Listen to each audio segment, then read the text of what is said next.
Part 1. You'll hear someone booking transport for a trip. First, you have some time to look at questions 1 and 2.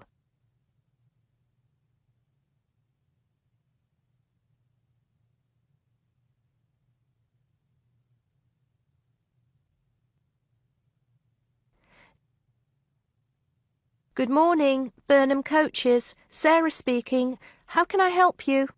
Ah, yes. Good morning. I'm a teacher at the Down Language School. We have a bit of a problem, and I was wondering if you could help us out. What is the problem exactly? Well, we normally take our students on an excursion at the end of their course. But unfortunately, the coach firm we normally use has let us down. It seems they've gone out of business. I'm sorry to hear that. I suppose you are looking for a replacement. Well, yes. We won't need a very large coach, actually. There will be 30 students and 4 teachers. So that's 34 in all. And what dates did you have in mind? The last Saturday and Sunday of this month. That's the 28th and 29th. The 28th and 29th. Does that mean you are planning to stay somewhere overnight? That's right. Actually, we want to do the same excursion that we do every year. We usually visit Stonehenge, Salisbury, and stay overnight in Bath. It's a historical tour, really. It sounds interesting. Let me just see what we have available. Oh dear, I'm afraid all our coaches are booked out for the 28th. It's the busiest time of the year for us, actually. I was afraid that would be a problem. But you have a coach available for the 29th? Yes, we do. And it's available for the 30th as well, if that's any help to you. I'm afraid not. Sunday is the last day. The students go home on Monday. I think we'll just have to change our plans a bit and leave out Salisbury. It's a shame, but I don't think we can fit in all 3 places in one day. So, you would like to book the coach for the 29th, visiting Stonehenge and Bath, is that right? Yes, I think so. Before you hear the rest of the conversation, you have some time to look at questions 3 to 10.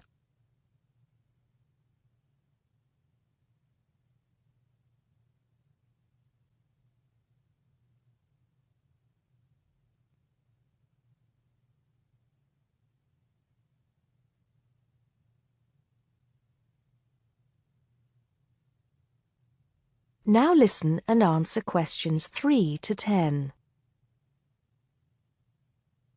Right, I just need a few details, sir. OK. My name is Paul Scott. S-C-O-T? It's double T, actually. I'm sorry. And it's the Down Language School. Could you give me the address for that, Mr. Scott? Yes, it's Down House, Hill Street, Brighton. Do you need the postcode? No, that's not necessary, but I do need a contact number. Of course. The number for the school secretary is 01273 512 634. You can contact her if you need to speak to anyone. Right, and what time would you like the coach to pick you up? Well, I think we'll have to make an early start. Would 7:30 be all right? Yes, no problem at all. What time do you want to be back? Oh, any time between 10 and 11 will be all right. Not later than 11, though. Right, I'll make a note of that. 11 p.m. latest. There's just one more thing I need to know. Presumably, you'll be visiting Stonehenge first. How long do you want to stay there? Well, we normally stay about an hour. The main objective of the excursion is for the students to see the Georgian architecture in Bath, really. Yes, Bath is lovely, isn't it? I was there myself a couple of years ago. I thought the Royal Crescent was absolutely stunning. I hadn't realised how large it is. Well, I think that's all I need to know, Mr. Scott. Thank you for booking with us. Just a minute. There's one thing you seem to have forgotten. How much will this cost? Oh, I'm terribly sorry. I was thinking about Bath. Just bear with me a moment. Yes, it's a round trip of 300 miles and a total time of 16 hours for the driver. For a 45-seater coach, that will be a total of £500, including tax and insurance. Do we have to have such a large coach? There are only 34 of us. We don't have any smaller coaches, I'm afraid. Oh well. At least we won't be cramped for space. When do we have to pay? We require a 20% deposit to confirm the booking. I suggest that you do that as soon as possible, today if you can. The balance you can give to the driver if you're paying by cheque. Have the cheque made out to Burnham Coaches. I think that'll be all right. I will have to check this with the school accountant, but if all is well, I'll arrange for someone to bring you the deposit within the next 2 hours. That'll be fine, Mr. Scott. Well, thank you very much indeed. Goodbye. Goodbye.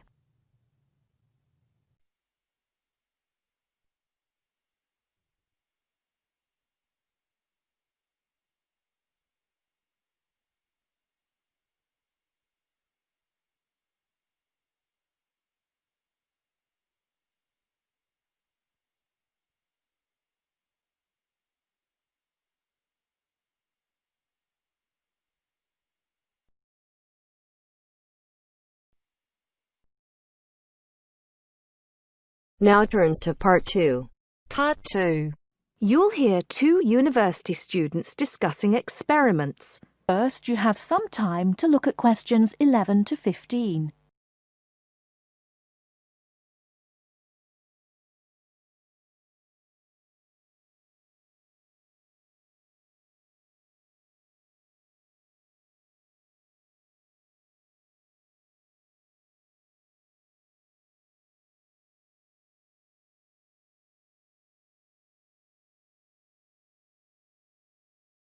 Now, listen carefully and answer questions 11 to 15.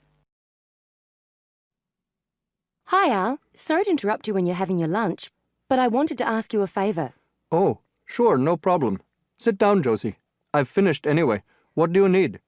Well, I was wondering if I could ask you about the experiments we were talking about in the seminar the other day with Dr. Robinson. I'm doing my teaching practice on Thursday and Friday, and I'm a bit concerned about it. I wasn't entirely sure I understood them completely. If I don't understand them, then the pupils don't have any chance. You mean the ones to determine the speed of sound? Yes, that's right. Well, I think I understood the first one, but the second one was more complicated. Yes, that's true. Well, let's check what you thought of the first one, the one that you'll have to take the kids outside for. OK, let me see. Well, you need to get 2 groups to stand exactly 200 metres apart on the playing fields, and one has a bell or a loudspeaker or some other loud sound source and a flag, and the other group has a stopwatch. Yes, although it doesn't have to be 200 meters. It's just that it makes the experiment easier the more distance between them. It depends on the space available. Right. And the idea is that one group raises the flag at exactly the same moment as they make a noise, and the other group starts the stopwatch when they see the flag and stops it when they hear the noise. That's it. And then you get them to do a simple calculation of velocity equals time divided by distance. Yeah, it's a bit low-tech and it's not very accurate, but they should be able to get within about 20% of the actual figure if they're reasonably careful. Before you hear the rest of the talk, you have some time to look at questions 16 to 20.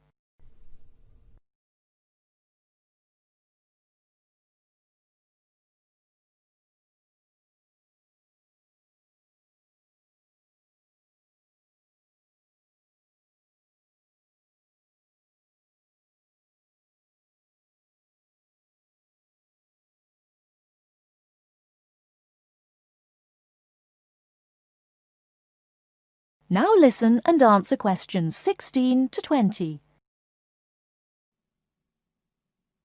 OK, so I understand that. It's the other one, the one with the tube I was having a few problems with. Can you just talk me through that and tell me exactly what I have to explain to the pupils? Okay, Well, the thing to remember is that sound is a wave, and waves have both frequency and wavelength. You should start them off with exploring waves in water, and that'll introduce a few key concepts. Sound waves aren't exactly the same because they're compression waves, but it's more or less the same principle, at least for pupils at this level. I've got some ideas for that. So they understand wavelength and frequency, and then we move on to the experiment. For that we need, let me just have a look at my notes. A long tube, a tuning fork, and a large barrel of water. Now, what do they do with those? And what's the point of it? It's fairly simple, really. You just have to remember that velocity equals wavelength times frequency. Ah, yes, that's the key, isn't it? Yes, the tuning fork is manufactured to produce a sound of a given frequency. So that just leaves you one thing to measure. The pupils hit the tuning fork so that it makes a sound and hold it toward the end of the long open tube. That makes the air vibrate. They should slowly move the tube up and down. They'll find that in some positions it gets louder. That's because of resonance. What's that again? It's when there are a whole number of waves in the column of air in the tube. It makes it louder. They then measure the length of the column of air, and they can work out the wavelength from that. And that's more accurate than the other experiment? Well, it is if the pupils take an average using different tuning forks. It should be much more accurate. Thanks, Al.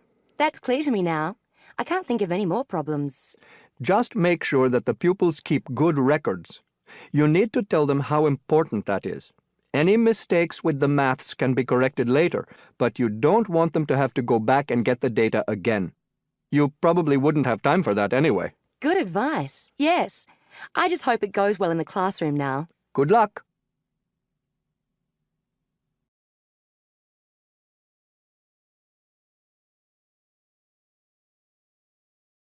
That is the end of part 2.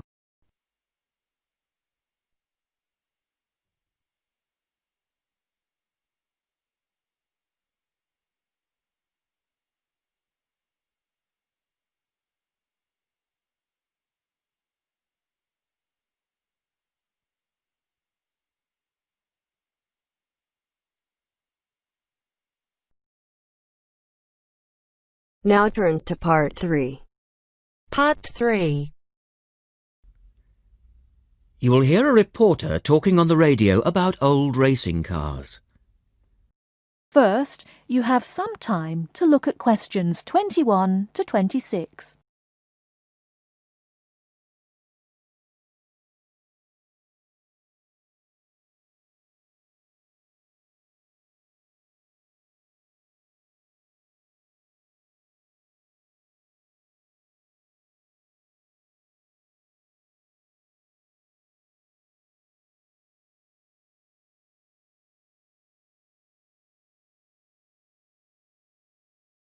Now listen carefully and answer questions 21 to 26.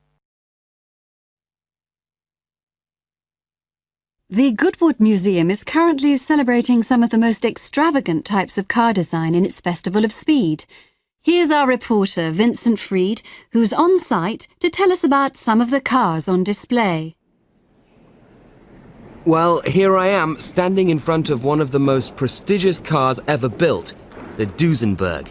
A fantastically expensive, luxurious car built in the early part of the 20th century and bearing all the glamorous qualities of the Jazz Age. How many were there?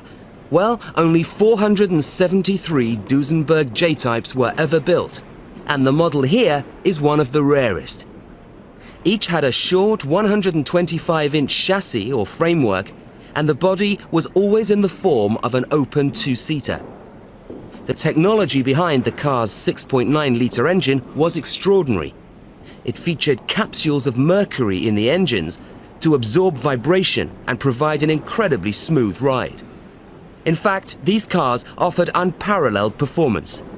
In an age when 160 kilometers per hour was considered very fast, the Duesenberg promised a top speed of 180 kilometers per hour. And could do 140 kilometers per hour in second gear. Duesenberg, who designed the car, sold it as a frame and engine. This was typical of the age again, and many prestige manufacturers such as Rolls-Royce did exactly the same. Owners able to afford the hefty $9,000 price tag for the basic car would then commission a coachwork company to build a body tailored to their own individual requirements. The Duesenberg's great attraction for the driver was its instrument panel, which offered all the usual features but also several others, including a stopwatch. It was the Duesenberg's technology that lay behind its success as a racing car, and they dominated the American racing scene in the 1920s, winning the Indianapolis Grand Prix in 1924, 25 and 27.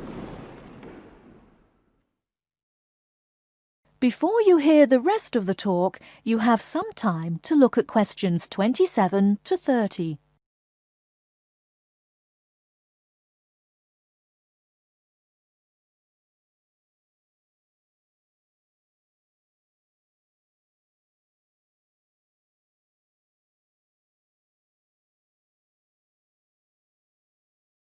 Now listen and answer questions 27 to 30.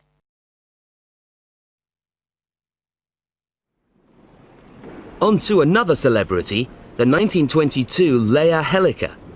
Only 30 of these French propeller cars were built, and the model here at Goodwood, which was the fourth to be made, is thought to be the only surviving example still capable of running. The brains behind this car was Marcel Leia, who was an aviation pioneer first and foremost, and the influence of flying is quite apparent in the car.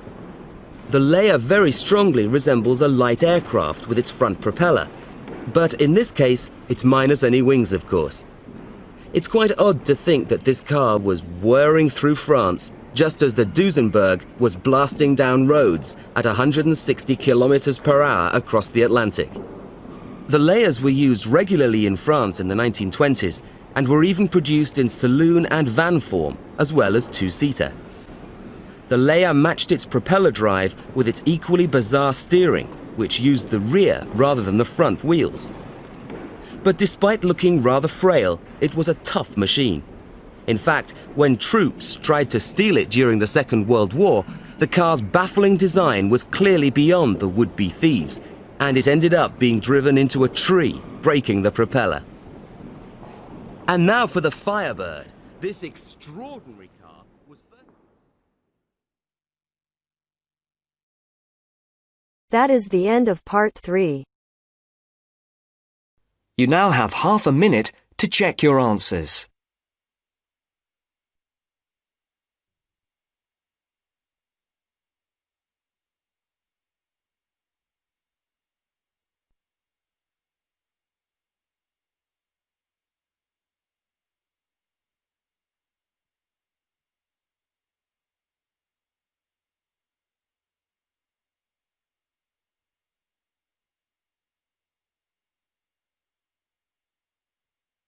Now turns to part 4.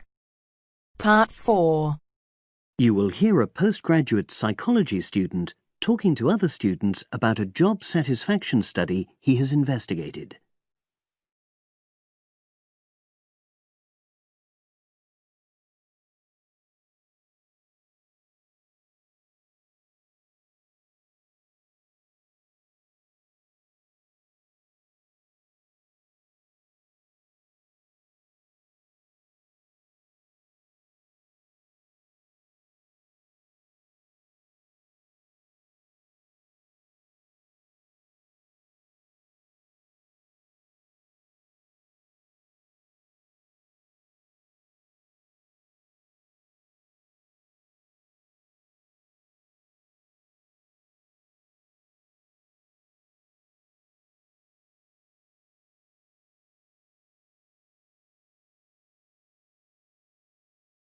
Now listen and answer questions 31 to 40.